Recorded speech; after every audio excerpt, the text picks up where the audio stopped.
And here's a guy who'll give us some pearls. Hi, Andy. How are you? I've I'm done great, Dale. interviews. How are you? Good. I've done interviews with you, Andy, where you have dropped enough pearls on me for June Cleaver to string a necklace. So, it's great to have you back.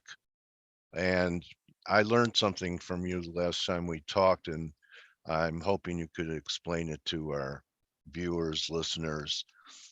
You were negative the bond market, and a lot of people are buying 10-year yield bonds because of risk off. They think there's going to be a risk off event, a credit event, and that's going to turn the bonds.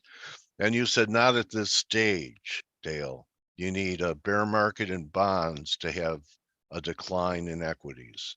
Can you Yeah. explain what you mean by at this stage and how it could Yeah. change? Yeah. So I think in many of the stages we've been through over the last 40 years, most of our careers, we've had a credit event occur where some part of the financial sector or the real economy has been unable to pay money back to banks, and that's created a contagion, which has created a risk off.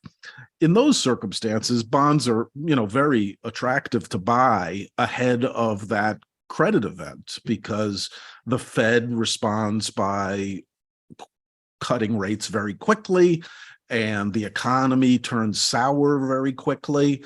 Inflation falls, and that's the typical cycle.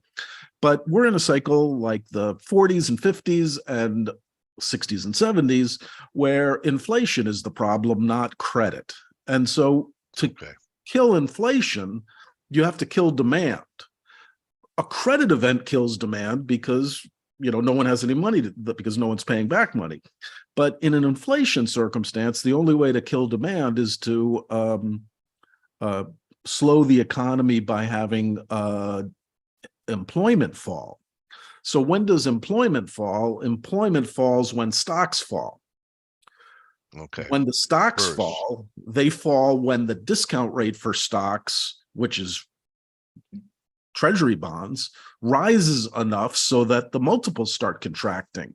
And so that's why in an inflation cycle, the Fed attempts to slow the economy by raising short-term rates up aggressively, hoping that will cause long-term rates to rise as well, which will then slow stocks, cause them to sell off, and then workers get fired and you have your slowdown.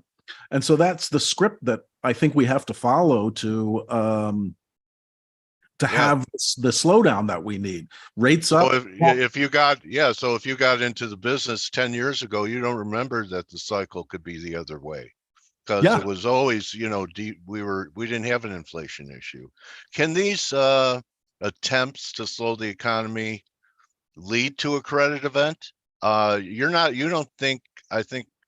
if I'm reading you right, you're not looking for a credit event.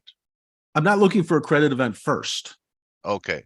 A credit event can always come, and we saw certain banks in March that didn't have a credit event. They just happened to be long a bunch of risk-free, credit risk-less treasuries that went down in price.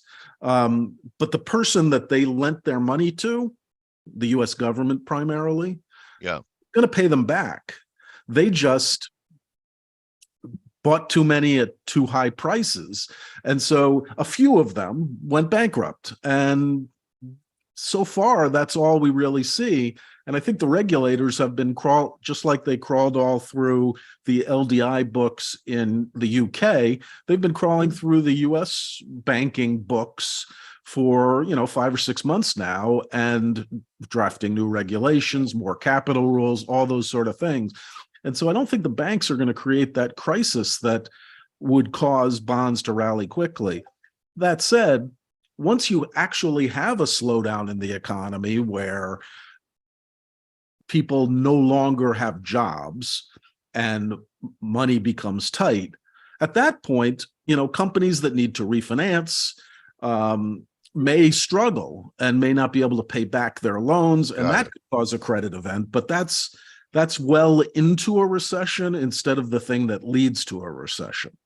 Okay, interesting, because a lot of people thought that might be the fuse, a credit event. And I Instead of think, that, and I think, that's down the line. right. And I think that's right. The bond market is trading at, a very low yield relative to the front end, very low term premium if you look at those sort of things. Because there is quite a bit of demand for that recession trade. Stocks, on the other hand, are completely ignoring the potential for a recession. They expect earnings to grow 12% this year and 12% next year. And that doesn't happen in a recession. In a recession, earnings fall 20 to 30%, even in a garden variety recession. So the bond market and the stock market are definitely both bid up. And so the question is why? Yeah. And so my basic point of view is that it's been because the government, the US government, has been spending money that they borrowed in 2022 Okay. and are not raising until just recently. They're spending down their Treasury General account, which is their checking account, because of the debt ceiling. And that's infused money into the economy, keeping it strong, keeping assets high, and also not issued any assets to suck up that supply. That all changed August 1st. And I think that's what has that's why I got short long-term bonds, why I'm still short long-term bonds, and why I think that trade will be the trade for the month, the balance of the year. Okay. I wanted to ask you, because you talked about that we're not too far from a terminal rate, but I have a technical target in the 10-year yield. This is 409, okay, and this is 323, 330, and we broke out. We even tested it this week. That 2 weeks ago, 409. It actually measures 495. So the breakout was at 409. It tested the breakout at 409, and it's been heading higher. And the measured move of this formation is 495. Can you come up with a fundamental reason how the 10-year could get to 495 to back up what I see technically? Well, as you know, I think what has to happen for that to occur is, one, the supply is probably worth around 30 more basis points before before 10 years become attractive as an asset relative to cash, which Okay. takes us to like 460. I think Yeah, to get much farther than that, you're going to actually have to see inflation reaccelerate. And we could get, I don't know what the print's going to be. It could be hot or cold. But if you got a hot print and then that continued to be supported by ongoing data, sure, you could see that level. I would be a big buyer at 495. I think that's too far, but certainly 460 would make sense to me.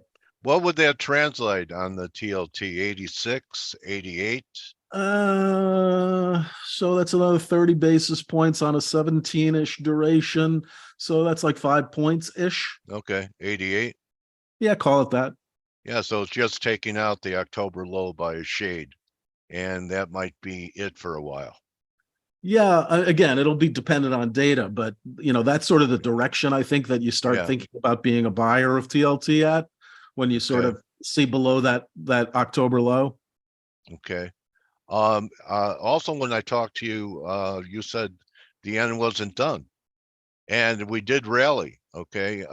When you talked about it, we got a rally back to new highs up here. Okay. And then Sunday night, something happened. Right? Yeah, there's a lot of saber rattling. And, I don't have a position right now, but if I was short, short yen, I would be concerned about intervention. And right now we're just getting a lot of saber rattling. But, at the same time, I think there's, they're going to prove that there's actual intervention behind the saber rattling. So, I think right here, you're at that danger zone where we could test 150, but then you could also wake up one morning and it be at 145 on heavy intervention. So I think we're in that sort of danger zone. But that said, intervention doesn't work, and the situation for Japan remains that they need to stay easier than the rest of the globe for a long time because of their overall economy, and probably also do some fiscal spending. And I'm bearish the yen. I think we're going to go well through 150, but Okay. right now we're in that danger zone where an intervention can have you trigger stops or wipe out option premium, or however you express that view. Okay, I know that you're also a trader in the precious metals. So gold's been under pressure today. I think we were talking, it was, in here. What do you think Yeah, in this environment? Right. So I work with Jimmy Jude pretty carefully, and he looks at the technicals on this sort of thing. And, Yeah. We were fairly optimistic about gold against as a hedge to short bonds. Yeah. In this last technical, buy, this one looks a lot weaker to us. And fundamentally, I see no support for gold right now because of my bearish view on real interest rates. So I think I think this one is, if you do get a sort of bullish setup, which I don't think I see there, but if you do get a sort of bullish setup, I think that's one you want to fade versus going long gold at this stage. I don't have a position, but if gun to my head, I'd be short. People are asking what would be the catalyst to take it down to 1800.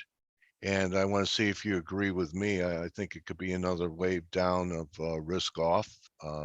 We're, having some trouble here. In the S&P at this 4,500 level. This pretty big pivot if you look left and then here. So if we stay under 4,500, get another wave down, gold and S&Ps have been trading like they're cousins. Yeah, I mean, I think that's just a reflection of assets in general and this very bid up environment, undersupplied asset market. And whether it's the 10-year note going to 460 or the S&P trending toward 4,200 or gold making these sort of levels, I think it's all the same trade, which is there enough liquidity being provided by fiscal spending to offset the supply of bonds as quantitative tightening starts coming in? And my view is no. And so I'm fairly bearish all assets. My only trades at this stage are in the US are in equities and bonds. I'm short them both. Okay. So I know I brought up asking you about the BRICS. And you said it's just a distraction for you. BRICS, the Russian the currency, the currency that the Chinese launched was just a distraction. Are CBDCs more than just a distraction, the biggest monetary story and change since Bretton Woods? Yeah, I mean, I think that there's so much time they're worth talking about, and the implications and how you could manage the economy with changing the returns on CBDCs. But at this stage, I think they're a distraction from the standpoint of there's so much more work to be done before we actually have one. I'm hearing they'll be rolled out second quarter of next year. In which country? Here. Really? That would surprise me. It would disenfranchise the banks in such a meaningful way. Right. I would be cautious making that bet. How long do you think it's going to take? Because if we have more time, why isn't there more pushback against it? I just would say that's really why I'm bringing it up. There isn't any, no one's talking about it because it's really not my lane. It's really not my lane in terms of, it's not something I focus on. It's going to be everyone's lane, Andy, because everything we do for a living and everything is going to be affected by it. So no one gets a pass on this one. We're all going to be part of it, whether by consent or not. So I think, why aren't people talking about it? Again, I'm not really sure. It's not my area of expertise. Anyway, I'll take a tranquilizer and calm down about this. There's some lithium, but to me, it freaks me out, the whole thing. Yeah, no, listen, the idea that one could charge a negative interest rate on a digital currency and force people to spend, Yeah. that's a new level of government involvement in our lives, and so it Yeah. has to be considered very carefully before something like that happens. Well, I hope it is. Peter Bookvar said there'll be a lot of resistance. I just haven't heard it. So let's talk about the the here and now again. So basically, it's time to either be in cash or be short. Yeah, that's my general view. Okay. It's always time to be long for the long term investor. But even in such a circumstance, I have the biggest allocation in my beta, sort of retirement long portfolio that I've ever had. Okay. So everyone owns Apple. What Yeah. should they do? I mean, they own it either in a 401k or an ETF, but everyone's long Apple. Well, I mean, everyone's long Apple if they're long the S&P 500, if they're long Right. the QQQs, and some people are long Apple. Will But the new phone save this chart, you think? geez, I can't say that I've been right on tech. I've Yeah. definitely missed the AI phase, but I certainly wouldn't be buying any of the Magnificent Seven here. It is interesting if you look at the NVIDIA charts and the Apple chart, it's really only the Magnificent Five right now. Interesting point. Okay. So the narrow is becoming narrower. Yeah, it seems like that to me. And you know what's interesting? I was talking about this during our show earlier. The S&Ps rallied almost to, 4,600 was just a layup from new highs before it was turned back. And Microsoft hasn't even recovered half of its losses after this sell-off. So is this part of the Magnificent Five? Yes, it is.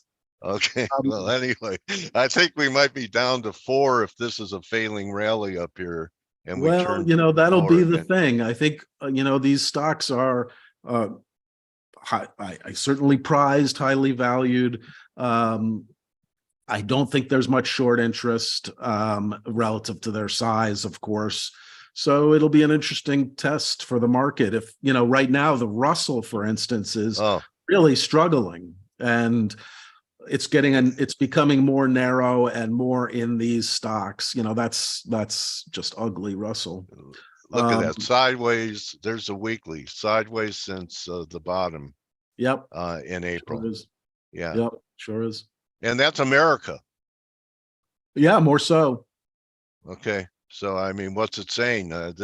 Doesn't look like happy days are here again. Is a big part of this regional banks too? Regional banks have done very well lately. If you go back to March on the KRE, you're going to see a stock market that's up 20% from the lows. Yeah. That's not now. Admittedly, there's been tremendous headwinds on the banks, and those are starting to infect the money centers as well. And obviously, down 30% from the highs. But these banks had some serious headwinds. But if you look between April, the lows. Yeah, here we are. We're doing pretty well relative to the S&P. Till last week. Yeah, the market started selling off. Yeah, it's my contention that this is not the low, that this was just a little bear market rally, a weak one, in fact, to 38% back, and there's another shot to the downside. And you're right. Again, if the 495 makes sense on the 10s, the KRE has to test those lows. Okay. All right. So Andy, I saw that you did an interview, and the headline was lower rates create the risk of assets exploding. Okay, so it was on Real Vision. Okay, that was the headline of the interview. Were you talking about that if the Fed ever, when they begin to ease, that they won't ease now because they don't want to see assets explode to the upside? Was that part of it? I guess the question, I'm not really familiar with what my quote was on that, but certainly if the Fed were to ease too early, that would be really bad for long-term bonds because inflation had come back, but actually pretty good for stocks and gold. Okay. I don't All right, think well, they will ease too early, but that would be what I would mean. That if the Fed gave up on its inflation mandate, there's no bottom for nominal for bonds.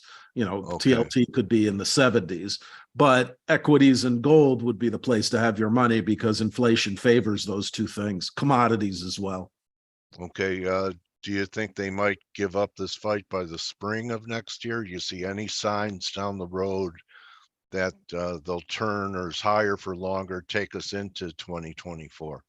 I've been higher for longer for a long time, since almost over a year now, Yeah. and I still am, but I do think that we're now in a pause phase, and that pause phase Okay.